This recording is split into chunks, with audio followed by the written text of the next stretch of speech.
খয়েরপুরের একটি সিমেন্ট গোডাউনের সামনে চাঞ্চল্যকর ছিনতাই। শুক্রবার রাতে 110 ব্যাগ সিমেন্ট বোঝা একটি গাড়ি দুষ্কৃতীরা ছিনতাই করে নিয়ে যায়।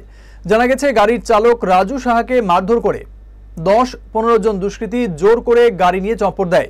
ঘটনাটি ঘটার পর থেকে এলাকায় চাঞ্চল্য ছড়ায়। খবর পেয়ে খয়েরপুর থানার পুলিশ ঘটনাস্থলে পৌঁছে তদন্ত শুরু করে। দুষ্কৃতীদের শনাক্ত ও গাড়ির হদিশে তৎপরতা শুরু করেছে পুলিশ। স্থানীয়রা জানিয়েছে, এমন ঘটনা এর আগে ঘটেনি। নিরাপত্তা নিয়ে প্রশ্ন উঠছে।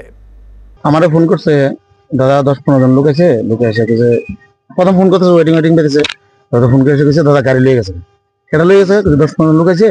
আমার দমকা সেটা গাড়ির চাবিটা ভিতরে লাগাই না ছিল, গাড়ির লোড আছিল 110 ব্যাগ, মানে চাবিটা লিয়ে গেছে। এই দূর কথা ছিল। লগে আমি আইসি, লগে আমি সিটি কন্ট্রোলে ফোন করছি। সিটি কন্ট্রোল তারা বলছে ঠিক আছে, কাছে তো খয়েরপুর আউটপোস্ট আছে, খয়েরপুর আউটপোস্টে তারা জানাই দিতেছে, যাইতাম। খয়েরপুর আউটপোস্টে গেছি পরে কইছে তারা খয়েরপুর আউটপোস্টে তারা জানাইছে না, কারণ বুজনগর থানার আন্ডারে। তো বুজনগর থানা ইয়ে করতাম, বুজনগর থানা জানাইছে। লগে লগে ওই স্যার ছিল রঞ্জন স্যার বলছে আমরা স্টাফ নাই, বুজনগর থানা ছিলাম। বুজনগর থানাকে আমি এখন একটা অ্যাপ্লিকেশন জমা দিয়েছি।